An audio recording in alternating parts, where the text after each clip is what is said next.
अस्सलाम वालेकुम स्टूडेंट्स, कैसे हैं आप सब। आज की इस वीडियो में मैं डिस्कस करूँगी बिल्ट इन डाटा स्ट्रक्चर्स, जिसमें आज हम ये देखेंगे डाटा स्ट्रक्चर्स क्या होते हैं, बिल्ट इन डाटा स्ट्रक्चर्स का क्या मतलब है, डाटा स्ट्रक्चर्स कितनी तरह के होते हैं।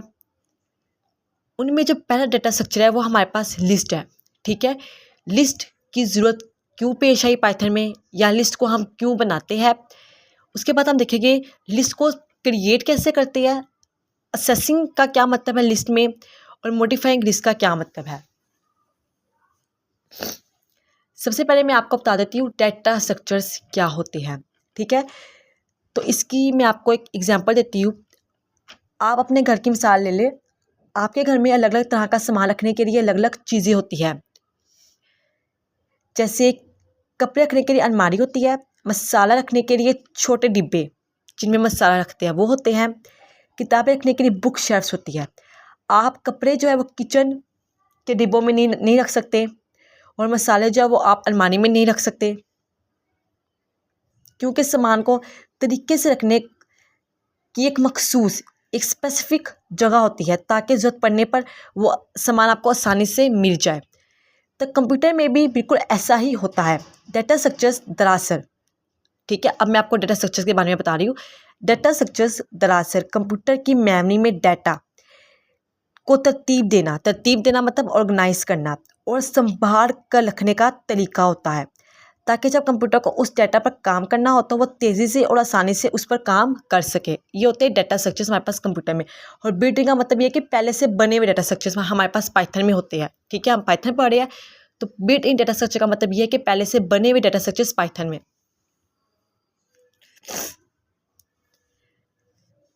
अब हमारे पास पाइथन में 3 सबसे आम इस्तेमाल होने वाले डाटा स्ट्रक्चर्स होते हैं, बिल्ट इन डाटा स्ट्रक्चर्स होते हैं। पहला हमारे पास क्या है, लिस्ट है। ठीक है, दूसरा हमारे पास होता है टपर्स, TUPLES टपर्स, और एक तीसरा हमारे पास होता है डिक्शनरीज। ठीक है, ये 3 हमारे पास पाइथन में सबसे ज़्यादा इस्तेमाल होने वाले बिल्ट इन डाटा स्ट्रक्चर्स है। ये बात आपने याद रखनी। पहला क्या है, लिस्ट, जो हम आज की वीडियो में और अगली नेक्स्ट वीडियो में कवर करेंगे। सेकेंड हमारे पास टपर्स आता है, उसके बाद हमारे पास डिक्शनरीज आता है।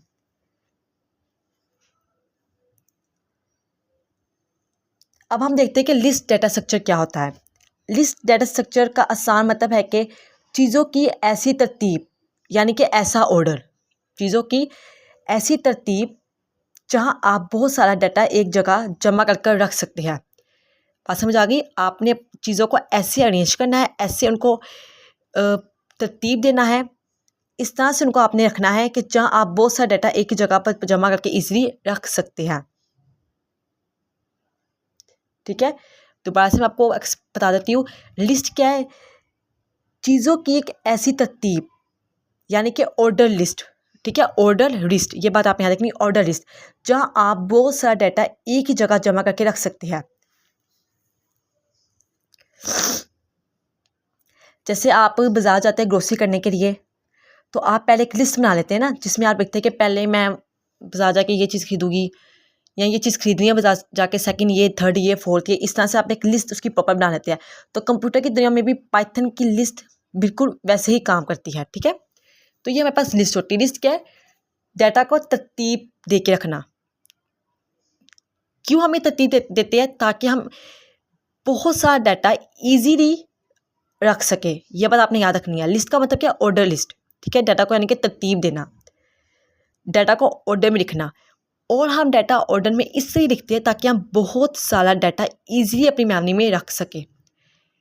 सेकेंड है, why do we create list. अच्छा, इससे पहले मैं आपको एक और बात बता दूं, मैं चाहती हूँ कि ये चीज़ आपको क्लियर हो जाए। जब आप अपने क्या कहते हैं कंप्यूटर के अंदर पाइथन को इंस्टॉल करते हैं, ठीक है, तो आपको पता है जब आपने कंप्यूटर में पाइथन इंस्टॉल करते हैं तो पाइथन के जो सारा सॉफ्टवेयर है और उसके जो बिल्ट इन डाटा स्ट्रक्चर्स है, ठीक है, पाइथन के हम पाइथन के बारे में पढ़ रहे हैं, तो पाइथन के जो बिल्ट इन डाटा स्ट्रक्चर्स है, पाइथन का जो सारा सॉफ्टवेयर का सेटअप होता है, ठीक है, वो आपका हार्ड ड्राइव में जाके सेव होता है। ऐसी बात यह है, जब आप गूगल से ये क्या कहते हैं पाइथन को इंस्टॉल करते हैं, तो पाइथन का ओवरऑल सॉफ्टवेयर और पाइथन की बिल्ट इन डाटा स्ट्रक्चर सब आपके पास कहाँ जाके सेव होते हैं, आपकी कंप्यूटर की हार्ड ड्राइव में जाकर परमानेंट सेव हो जाते हैं। ये जो बात आपने यहाँ पे याद रखनी है वो बेसिकली ये है कि इस वक्त ये रैम में नहीं आते। ठीक है, ये रैम में नहीं होते। कहाँ पे पड़े हुए, ये आपकी हार्ड डिस्क में पड़े हुए, परमानेंट सेव वहाँ पे है। तो ये रैम में उस वक्त नहीं होते, ये बस आपकी हार्ड ड्राइव में पड़े होते हैं और कंप्यूटर के पास ये सेव होते हैं, ठीक है। लेकिन अब ये रैम में कब आते हैं? रैम आपको पता है रैंडम एक्सेस मेमोरी होती है जो टेम्पररी मेमोरी कंप्यूटर की होती है। कंप्यूटर की वो जगह है जो सिर्फ चलती हुई चीज़ों को संभालती है। जब आप अपना पाइथन का प्रोग्राम चलाते हैं, यानी कि आपने अपने पाइथन का एक प्रोग्राम लिखा है, उसको आप जब रन करते हैं, सब उसी वक्त पाइथन हार्ड ड्राइव से जाकर, पहले हार्ड ड्राइव में सोया हुआ था, फिर हार्ड ड्राइव से जाकर कहाँ पे आ गया? रैम में आता है। और जैसे आप कोड में लिखते हैं, आपने कोड में ये लिखा फ्रूट मैंगो एप्पल बनाना, ये आपने कोड लिखा है, ठीक है। तो यहाँ पे क्या हुआ है, तो कंप्यूटर फ़ौरन रैम के अंदर से, रैम के अंदर एक जगह बना देगा, एक बॉक्स बना देगा, और उस बॉक्स के अंदर आपके तीनों फ्रूट्स को सेव कर देगा, तीनों फ्रूट्स का डाटा आपके उस बॉक्स में रख देगा, ठीक है। तो मुझे ज़रूरी लगा ये बात आपको बताना, मैंने कहा मैं आपको बता देती हूँ। अब यहाँ पे ना एक और क्वेश्चन बच्चों के जहन में आता है, शायद आप लोग के जहन में आए या ना आए। अगर ये लिस्ट ना होती तो क्या होता? अगर ये लिस्ट का डाटा स्ट्रक्चर ना होता तो क्या होता, ठीक है। फ़र्ज़ करें कि आपकी क्लास में 5 स्टूडेंट्स हैं और आपने उनके नेम कंप्यूटर में सेव करने हैं। अगर पाइथन में लिस्ट का डाटा स्ट्रक्चर ना होता, ठीक है, अगर पाइथन में लिस्ट का डाटा स्ट्रक्चर ना होता तो आपको हर स्टूडेंट के लिए अलग अलग बॉक्स बनाना पड़ता। जैसे यहाँ पे मैंने बनाया भी है, स्टूडेंट 1 अली, स्टूडेंट 2 साला, student 3 Ahmad, student 4 Jain, student 5 सालात। ये आपने अलग अलग जो है ना हर स्टूडेंट का बॉक्स बनाया है, ठीक है। अगर लिस्ट ना होती तो आपको डाटा इस तरह सेव करना पड़ता। अभी तो सोचिए सिर्फ ये 5 स्टूडेंट्स मैंने लिखे हैं, तो ये लिस्ट आपको छोटी सी लग रही है, जस्ट ये 5 स्टूडेंट्स है। अगर ये स्टूडेंट्स 100 होते, या आपने पूरे स्कूल के स्टूडेंट्स का डाटा सेव करना होता, 1000 स्टूडेंट्स होते हैं, उससे भी ज़्यादा स्टूडेंट्स होते, तो ये आपको अलग अलग नाम लिखने मुश्किल हो जाने थे। सोचे 1000 स्टूडेंट्स होते तो आपको 1000 स्टूडेंट्स के अलग अलग नाम लिखने मुश्किल हो जाने थे, ठीक है। यानी कि आप 1000 स्टूडेंट्स के नाम लिखने आपके लिए मुश्किल हो जाने थे, तो ये बहुत मुश्किल हो जाएगा। और जो हमारा कोड होगा वो आप कह रहे लंबा हो जाएगा, ऐसी बात नहीं है ना, हमारा कोड का जगह लंबा हो जाएगा। तो इसलिए हम लिस्ट बनाते हैं। अब जब लिस्ट आप बनाएंगे तो लिस्ट बनाने का आपका फ़ायदा क्या होगा कि आपने एक ही वेरिएबल में सारे जो ये नेम है वो आपने सेव कर दिया। अब यहाँ पे देखिए एक वेरिएबल हमें स्टूडेंट्स लिया है, उसके अंदर हमें पाँचों के पाँचों नेम सेव कर दिया। पहले क्या थी, लिस्ट नहीं थी तो हमें डाटा इस तरह सेव करना पड़ा था, और ये मुश्किल काम है। अगर डाटा ज़्यादा बड़ा हो जाए तो मुश्किल है सेव करना इस फॉर्म में। बट अगर लिस्ट होती तो हमने एक ही वेरिएबल, स्टूडेंट क्या वेरिएबल है, इस वेरिएबल के अंदर ये सारा जो डाटा था, ये सारे जो नेम थे वो इजीली सेव हो जाने थे, ठीक है। आई होप आपको समझ आ चुकी होगी। अगर लिस्ट ना होती तो क्या होता, अगर लिस्ट है तो हमें कितना ज़्यादा फ़ायदा है। देन आपको आइडिया हो गया है कि how do we create list, हम लिस्ट क्यों बनाते हैं, ठीक है। आपको इस बात का जवाब मिल गया है इस एग्जाम्पल के थ्रू कि हम लिस्ट इसलिए बनाते हैं। अब हम देखते हैं क्रिएटिंग लिस्ट, लिस्ट बनाने का कोड क्या होता है, ठीक है। अब हमने ये चीज़ देखनी है, लिस्ट हमें पता चल गया क्या होता है, लिस्ट हम क्यों बनाते हैं ये भी चीज़ हमें पता चल गई क्यों बनाते हैं। अब हमने ये देखना है कि हम प्रोग्रामिंग में, यानी कि जब हमने पाइथन में कोड देखना है तो हमने लिस्ट बनानी कैसे है, वहाँ पे लिखनी कैसे है, लिस्ट को शो कैसे करना है वहाँ पे। तो कैसे आप लोग शो करेंगे क्रिएटिंग लिस्ट में, लिस्ट बनाने के लिए हमने सबसे पहले स्क्वायर ब्रैकेट्स का यूज़ करना है। देखिए यहाँ पे मैंने क्रिएटिंग लिस्ट में क्या क्या स्क्वायर ब्रैकेट्स का यूज़ किया, ठीक है। और आपने लिस्ट बनाते हुए हर चीज़ के बीच में कोमा लगाने हैं। हमने देखा कोमा लगा के इनको सेपरेट किया हुआ है, ठीक है। ये एग्जाम्पल आपको समझ, ये मैंने एक छोटा सा कोड लिखा हुआ है कि फ्रूट्स हमारा वेरिएबल है, इस फ्रूट के वेरिएबल में हमने मैंगो एप्पल बनाना सेव किया हुआ है। ये हमने एक लिस्ट बना दिया जिसमें 3 आइटम्स है, एक मैंगो है, एक एप्पल, एक बनाना है।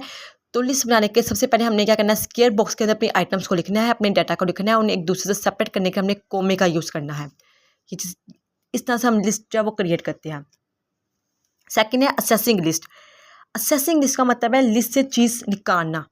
आपने जो लिस्ट बनाई है ना, उस लिस्ट से अगर आपने कुछ निकालना है भाई तो आप कैसे निकालेंगे, क्या कोड लिखेंगे कुछ निकालने के लिए। तो यहाँ पे जो बात आपने याद रखनी है वो ये रखनी है कि जब मेमोरी में जब लिस्ट बनती है तो उनको एक इंडेक्स नंबर दिया जाता है। इंडेक्स नंबर मीन्स मैंगो का इंडेक्स नंबर 0 है, एप्पल का 1 है और मैंगो बनाना का 2 है। मीन्स के फ्रूट 0, फ्रूट 0 का मतलब क्या है, पहली चीज़ क्या है, मैंगो। फ्रूट 1 का मतलब क्या है, दूसरी चीज़, ठीक है, दूसरी चीज़। और दूसरी चीज़ क्या है, एप्पल। फ्रूट 2 का मतलब क्या है, तीसरी चीज़। और तीसरी चीज़ क्या है, बनाना। ठीक है। तो इंडेक्स नंबर हम देते हैं। असेसिंग लिस्ट में हम क्या करते हैं, हमने असेसिंग लिस्ट में हमने अपने डाटा को निकालना होता है भाई। तो निकालने के लिए क्या होता है कि जैसे फ्रूट 0 है तो फ्रूट 0 का मतलब क्या है, पहली चीज़ मैंगो। फ्रूट 1 का मतलब क्या है, दूसरी चीज़ एप्पल। फ्रूट 2 का मतलब क्या है, तीसरी चीज़ हमारे पास क्या है, बनाना। तो इसको लिखने के लिए यानी कि कोड हम इसका कैसे लिखते हैं, तो कोड लिखने के लिए हम प्रिंट लिखेंगे। ठीक है, प्रिंट में लिखूंगी, प्रिंट का पी छोटा है। ठीक है, प्रिंट का मतलब है प्रिंट कर दो। किसको प्रिंट करना है, यहाँ मैं लिखूंगी फ्रूट्स FRUI 1।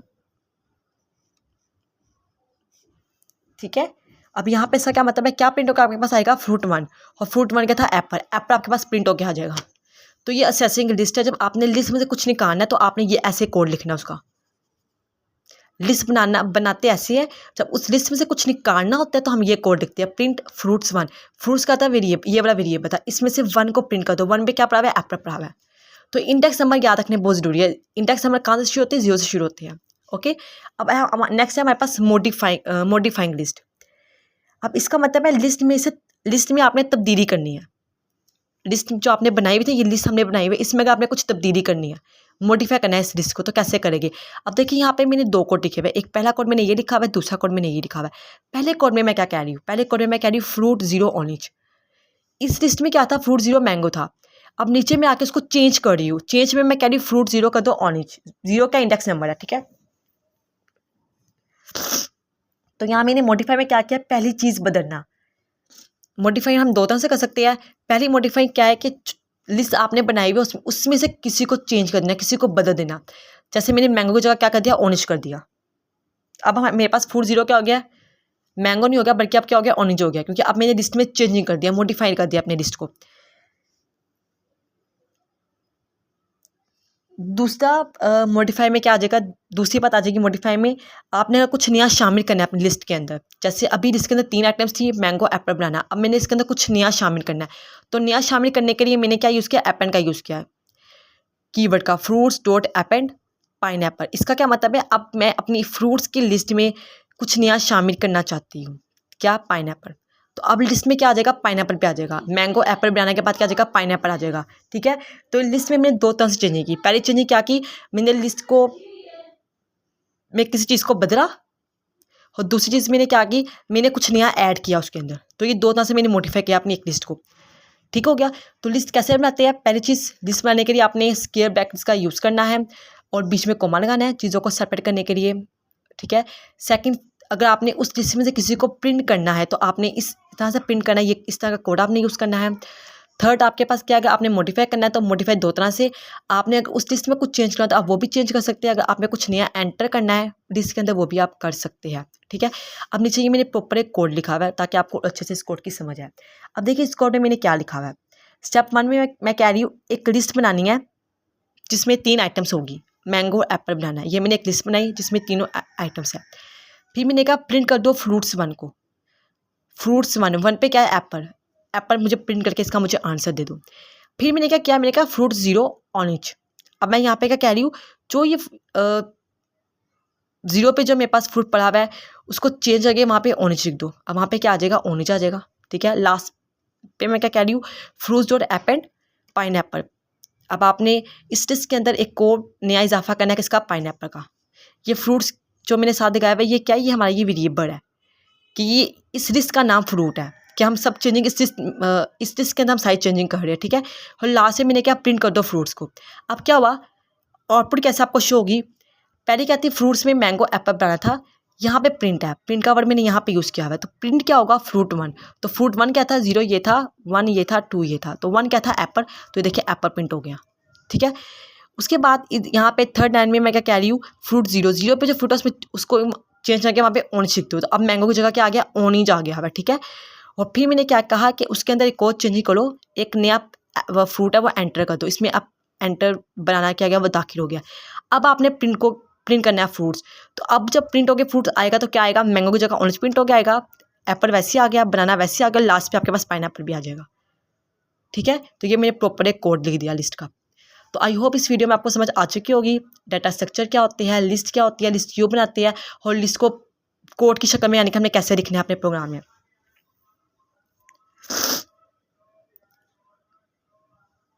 अच्छा, आपने एक और बात याद रखनी है लिस्ट से रिलेटेड। लिस्ट की ना एक और खूबसूरती ये भी है कि ये जो है ना लिस्ट नखरे नहीं करेगी। फॉर एग्जांपल, आप एक ही लिस्ट के अंदर आप नंबर्स को भी डाल सकते हैं, आप कोई नेम भी एंटर कर सकते हैं, आप कोई डेसिमल नंबर भी डाल सकते हैं। अब देखिए इस लिस्ट जो मैंने बनाई थी, इसके अंदर जस्ट मैंने टेक्स्ट एंटर किया था ना, स्ट्रिंग मैंने एंटर किया है जिसमें ये मैंगो एप्पल बनाना है। तो आप चाहे आप उसी लिस्ट के अंदर कोई टेक्स्ट भी कोई नंबर भी एंटर कर सकते हैं 1 2 3 के पॉइंट के लिहाज से, या कोई डेसिमल नंबर भी आप एंटर कर सकते हैं, कोई मसला नहीं होगा। ठीक है, यानी कि आप ये कह सकते हैं कि हम लिस्ट में मिक्स डाटा भी एंटर कर सकते हैं। ओके।